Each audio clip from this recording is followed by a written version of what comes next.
Человек – высший продукт земной природы. Но для того, чтобы наслаждаться сокровищами природы, человек должен быть здоровым, сильным и умным. Эти слова принадлежат советскому ученому и лауреату Нобелевской премии Ивану Павлову. Добрый вечер, здравствуйте. Это программа «Спортивная среда» на ТНВ. Здесь и сейчас все самые заметные новости спорта Республики Татарстан. Смотрите сегодня в выпуске. Ватерпольный синтез в регулярке сильнее всех в России. Впереди самая главная и самая интересная часть чемпионата – плей-офф. Всероссийские соревнования по настольному теннису прошли в богатых Сабах. В центре притяжения собрались 17 регионов страны. И снова лучшие лица из мира автогонок. И снова в Казани. В столице республики прошел кубок по ралли-спринту «Винтер Ралли Спринт». Казанский «Рубин» в 23-м туре футбольной национальной лиги сыграл в ничью с челнинским КамАЗом 0-0. Футбольная дружина Юрия Уткулебаева по-прежнему на втором месте. По итогам регулярного чемпионата «Синтез» занял первое место в турнирной таблице. Сейчас у ватерполистов казанского клуба самая важная часть в сезоне – это плей-офф. А первый матч полуфинальной серии уже прошел. Как это было, смотрите далее. Плей-офф для «Синтеза» начался совсем недавно. В субботу, 18 марта, казанцы на своем бассейне принимали столичную команду «Восток». Несмотря на разницу команд в таблице регулярного чемпионата, в плей-офф проходных матчей для «Синтеза» нет.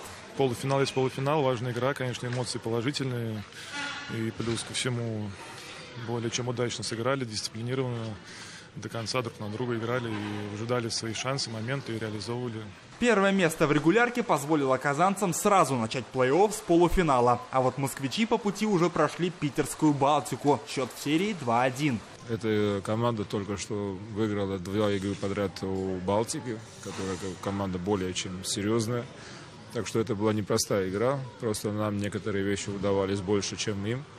И это решалось в каждом отдельном моменте. В сезоне команды встречались 4 раза. У «Синтеза» 3 победы и 1 ничья. Счет не показатель, это хорошая команда.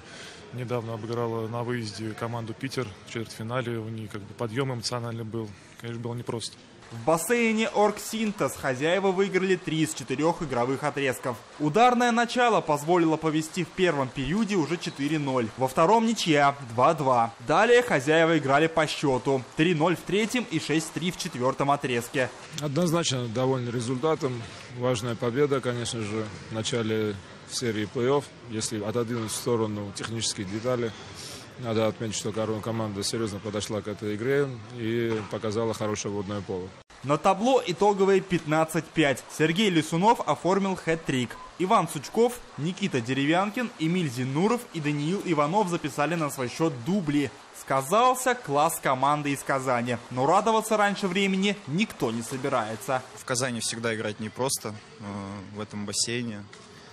Попытались навязать борьбу, но сегодня полностью провалили начало игры и так и не смогли, то есть натиск их сдержать, контратаки, на всех позициях они были сильные сегодня. Второй матч серии назначен на 25 марта, но уже в Москве.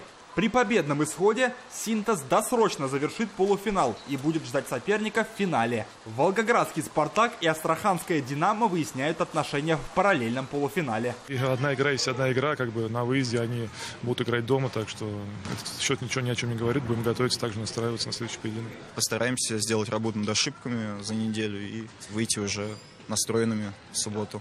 Будем и дальше следить за командой Риваза Чамахидзе, которая мчится к своему 4-му подряд чемпионству. Амир Сабиров, «Спортивная среда».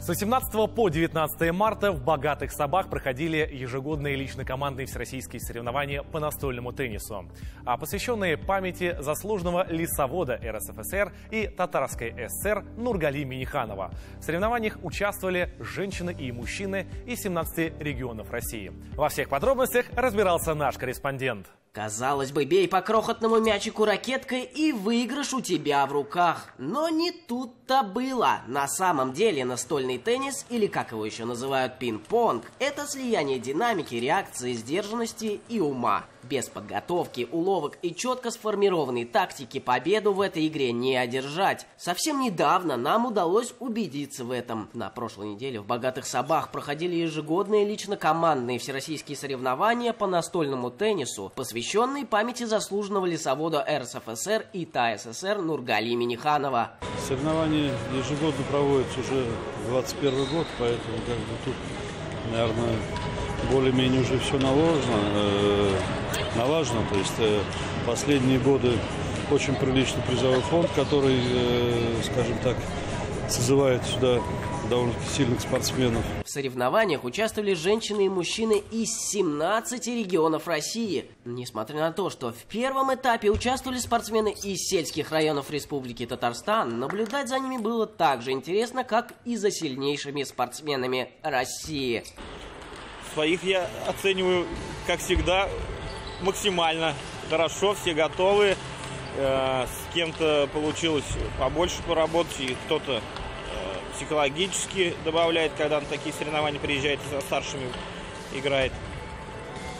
Но я доволен. Как в парном, так и в личном противостоянии теннисисты показывали довольно сложные в исполнении приемы. Спортсмены орудовали ракеткой, словно они попали в фильм «Форест Гамп». Тут тебе и скрутка, и топ-спин, и защитные удары, такие как свеча, и, конечно же, самый популярный и сложный прием смэш.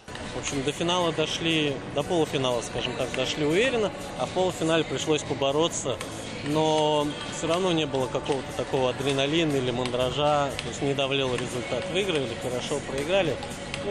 Ничего страшного. Фаворитами в соревнованиях были спортсмены из Москвы, Краснодарского края и Республики Татарстан. Именно они забирали призовые места в турнире среди мастеров России. Уровень подготовки сильный сейчас, потому что перед чемпионатом страны, опять же, главное соревнование каждого года. Вот, а здесь это как подготовительный этап, посмотреть, какие ошибки, моменты есть, над чем надо поработать. Участники отметили, что каждый год сюда приезжают настоящие профессионалы, с которыми игра всегда оставляет интригу до самого конца. В этот раз много спортсменов не приехало, ведь после этого турнира должен был пройти чемпионат России в Оренбурге. Но несмотря на это, состав участников был все равно достаточно крепкий. Сюда встречаются очень много спортсменов высокого уровня, высокого качества, так как и всероссийские проходят соревнования, и совместно проходят сельские соревнования, где могут начинающие спортсмены показать свой результат, свои успехи на фоне сильнейших спортсменов страны. Хоть на соревнования наложился чемпионат России, наши смелые спортсмены не побоялись и решили поучаствовать и там, и там. И это, на наш взгляд, очень правильно, ведь, как говорится, в деле всей жизни не бывает передышек. Пожелаем нашим теннисистам крупных побед. И Глеб Нигмати, «Спортивная среда».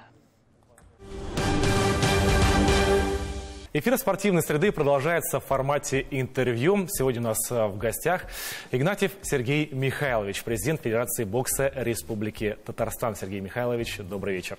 Добрый вечер. Сергей Михайлович, немножко такой философский вопрос. Театр начинается с вешалки, а с чего начинается бокс? Бокс, как правило, начинается с того, что когда наши уважаемые родители свое чадо отправляют на ту или иную тренировку. Ну и в нашем случае, поскольку я все-таки и возглавляю Федерацию бокса Республики Татарстан, заместитель генерального секретаря Федерации бокса России, моя сегодня задача и моя миссия сегодня всячески пропагандировать этот прекрасный вид спорта. И поэтому, пользуясь случаем, конечно, то, что я нахожусь сегодня в эфире, чтобы родители сегодня не боялись отдавать своих детей на спортивные тренировки, занятия боксом. Вот. Почему? Сегодня бокс стал многогранным видом спорта. И вот эти все стереотипы, что бокс – это мордобой, все-таки надо как-то нам донести до населения, что бокс – это искусство наносить и держать удар, умение проводить защиту, двигаться, ориентироваться в пространстве, и в целом это высокоинтеллектуальный вид спорта. Бокс – это не прежде всего нанести удар какой-то, это прежде всего, конечно, еще и защита. И сегодня наше подрастающее поколение все-таки должны, наверное, и тем более мальчишки, и за себя постоять, и, наверное, по необходимости дать отпор обидчику. Как развивается бокс в Республике Татарстан? Какая задача? Какую какую философию преследует федерация? С конца 2017 года, когда Федерацию бокса России возглавил Убар Назарович Кремлев, бокс в нашей стране обрел свежее дыхание. И это коснулось также нашей республики. И тот темп, который задает сегодня высшим руководством Федерации бокса России, без исключения касается каждого региона нашей страны. Темп, конечно, я скажу, мощный. И лично мне это нравится. Как говорится, в боксе принято говорить, главное не застаиваться. И вот именно это и относится к нашему виду спорта и к нашей идеологии. А какие критерии, если они вообще? Вот когда молодой человек приходит в бокс? Я понял. Абсолютно никакие критерии здесь. Во сколько лет можно По критериям, да, с первого класса можно заниматься. С первого класса можно заниматься. В любом случае, в младших классах занятия по боксу это прежде всего игровая форма. И дети, в принципе, приходят даже не понимают, что на бокс пришли. Там абсолютно бокса-то нет никакого. Все в игровой форме проходит. И тем более, если уж мы говорим о младших классах, вы знаете, наверное, мы в 2019 году впервые в России, вообще впервые в истории российского бокса в Татарстане разработали проект «Бокс-школу». И как раз мы хотели об этом поговорить. И как раз я, если позволите сказать, с удовольствием немножко вкратце расскажу, отчасти, может быть, и презентую.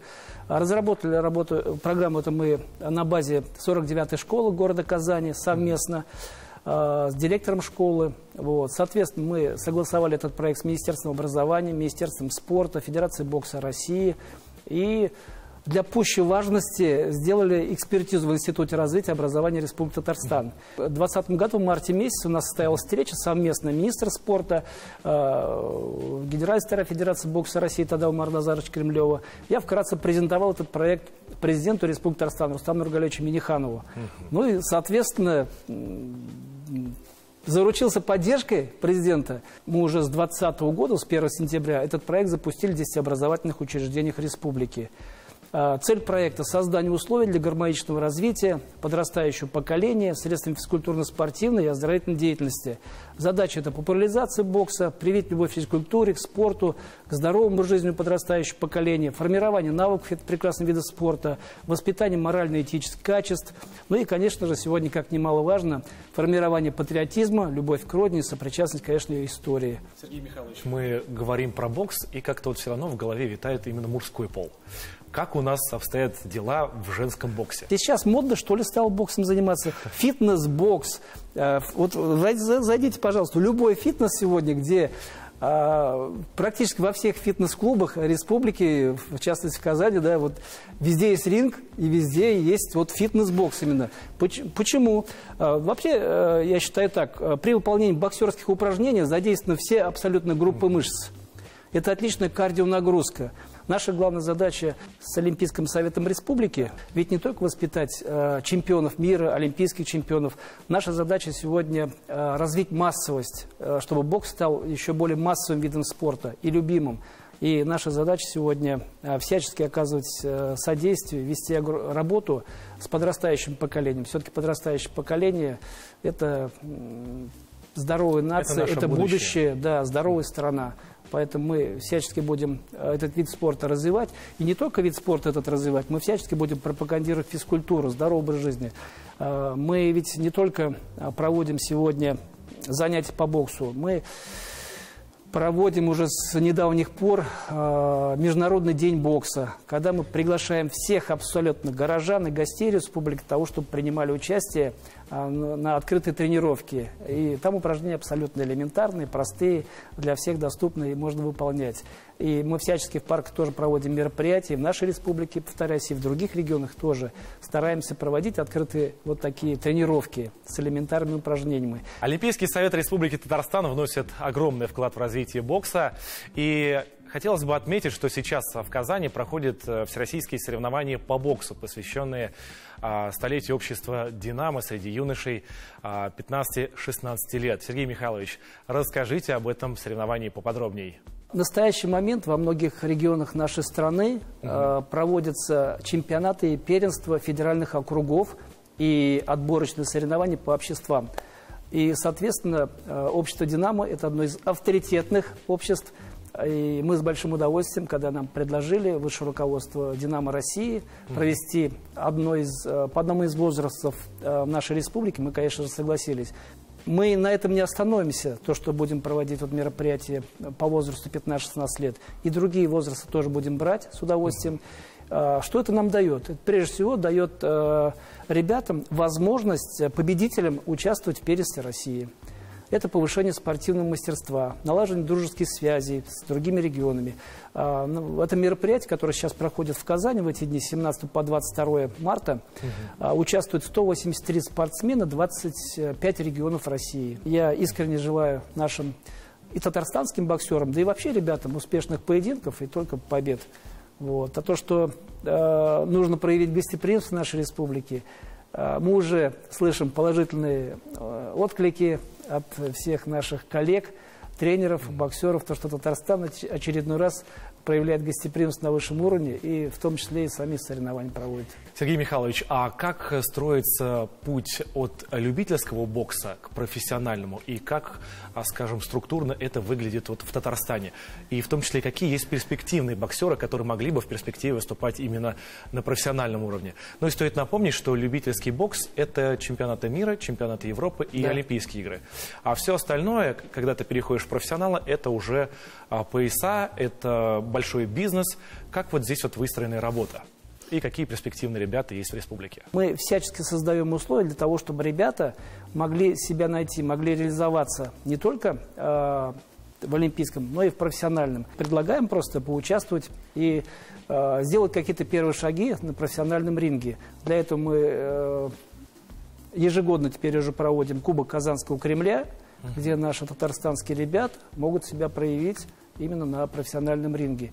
И уже есть у нас успехи на профессиональном ринге. Наверное, знаете, Виталий Петряков, он стал чемпионом мира по версии WBC, ЙОВ, то есть он чемпион мира по молодежи.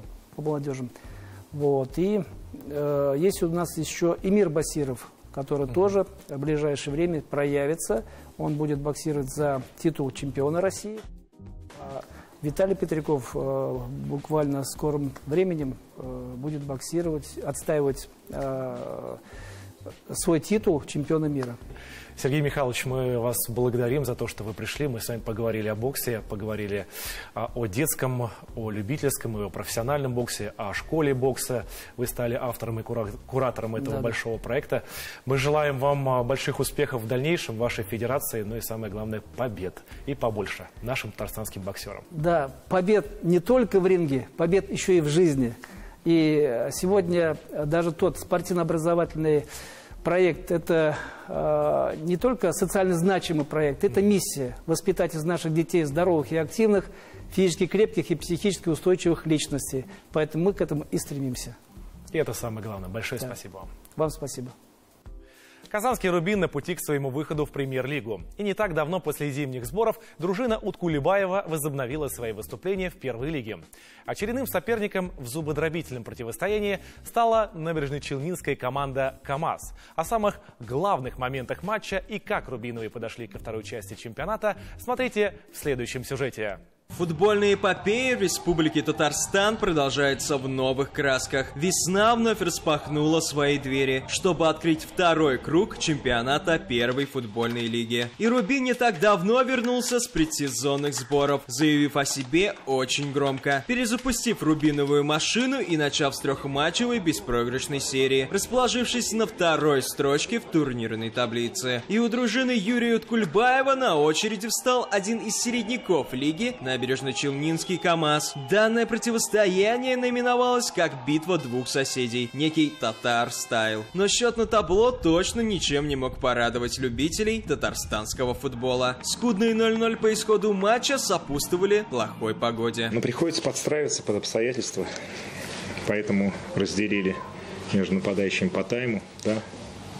Рассчитывали на то, что такой футбол будет, К нему привыкнуть невозможно, его только надо принять, эти условия, и действовать. В начале матча Рубин включил активный прессинг, осаждая оборону челнинцев. И один из самых опасных моментов произошел на 13-й минуте, когда Кабутов после прострельной передачи старался в одно касание переправить мяч в сетку ворот. Но, к сожалению, прилетел мимо створа. Игра шла слишком вязкая, что в итоге привело к вынужденным фолам Ломовицкого и Меткова. А надежда на забитый гол под занавес первой половины появился в лице Виталия Лисаковича. Но кипер КамАЗа Алексей Мамин щечкой отбивает мяч, переводя его на угловой. Частенько удалялись, поэтому, когда 2 желтые карточки получили, решили подстраховаться, потому что много таких стыков было, где пограничных, поэтому, чтобы десятером не заканчивать, заменили 2 игроков на желтых карточках.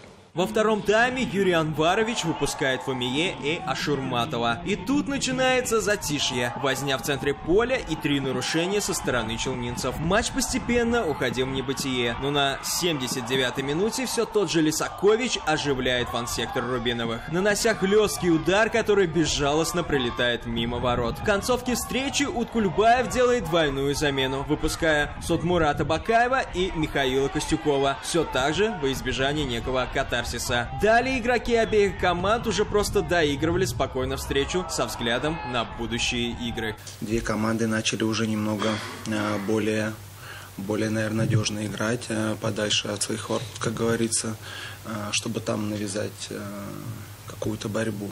Казанский Рубин закрепляется на 2-й строчке в турнирной таблице, обгоняя своего ближайшего преследователя Красноярский Енисей на 3 очка. Следующий матч команда Юрия Уткульбаева приведет 25 марта, где в гостевой встрече схлестнется с Аланией из Владикавказа, замыкающая 4-ку лучших команд лиги. Рубин продолжает погоню за лидером чемпионата Калининградской Балтикой. Автогонки – это не просто заезды на высоких скоростях, а еще и опасные виражи. И, конечно же, труднопроходимые трассы. На Казань-ринге за Кубок Республики Татарстан по ралли-спринту Winter Rally Sprint сошлись лучшие гонщики России. Высокие скорости, рев мотора, опасные участки трассы и завораживающая атмосфера. Вот так Республика Татарстан встречает 5-й этап Winter Rally Sprint. К участию в соревнованиях допускались гонщики, имеющие как минимум удостоверение категории Б и лицензию РАВ не ниже категории Е. И разного рода любители могли пригнать свои легковые автомобили, совершенно разнящиеся по классу FWD, RWD и Unlimited, то есть с передним приводом колес, задним и полным приводом и мощностью свыше 240 лошадиных сил, чтобы попытать свое счастье на крутых виражах. В этом году в заднем приводе я взял чемпионство по итогу сезонов, а в этом году машину я не подготовил, и что-то у меня все не шло. И вот сегодня я приехал на своей «Жигули», и она у меня сломалась с первого же заезда, не успел ни один заезд сделать. Я решил поменять, и вот поменял на передний привод, теперь поеду на переднем приводе. От раритета до продвинутых автомобилей смогли испытать трассу Казань-Ринг-Каньон, которая открылась еще в 2011 году и по сей день дает возможность любителям автоспорта погонять на трассе протяженностью свыше 3 километров. Одной из особенностей трека является то, что движение на нем осуществляется против часовой стрелки, что среди трасс кольцевого автоспорта встречается очень редко. Но сказать, что данная дистанция выдалась легкой, и вовсе нельзя, так как погода дает о себе знать. Еще не вкатился в лето, так скажем, асфальт высох, держак сильный появился, то есть ты разгоняешься условно, а на самом деле местами это обманчиво, то есть проезжаешь по сырому, например, и тебя начинает заносить. То есть опасность, она нас подстерегает на каждом шагу, главное доверять интуиции, на мой взгляд, еще. Ну и лучше перетормозить, чем не дотормозить. Несмотря на солнечную погоду, участникам действительно не повезло. Хоть зимний сезон уже закончился, остатки снежного покрова и ледяного налета намного затрудняет гоночную трассу. Также брустеры достаточно жесткие, тем более, что до этого было довольно-таки холодно ночью. И стоит любая ошибка, это, как правило, вылет, причем довольно-таки жесткий, с повреждениями автомобилей. Поэтому нужно быть и аккуратным, и в то же время быстрым. И зачастую встречались гонщики, которым не важно, какой мощности их автомобиль, а самое главное — участие. Ведь скорость и эти миллисекунды перед стартом очень дорогого стоят. И благо автоспорт в Республике Татарстан встал на новые рельсы. Сейчас появилось новое направление — дрифт, которое очень активно развивается. Помимо него кольцевые гонки проводятся. Не знаю, мне кажется, развивается. Больше гонок, больше соревнований, больше участия, больше возможностей.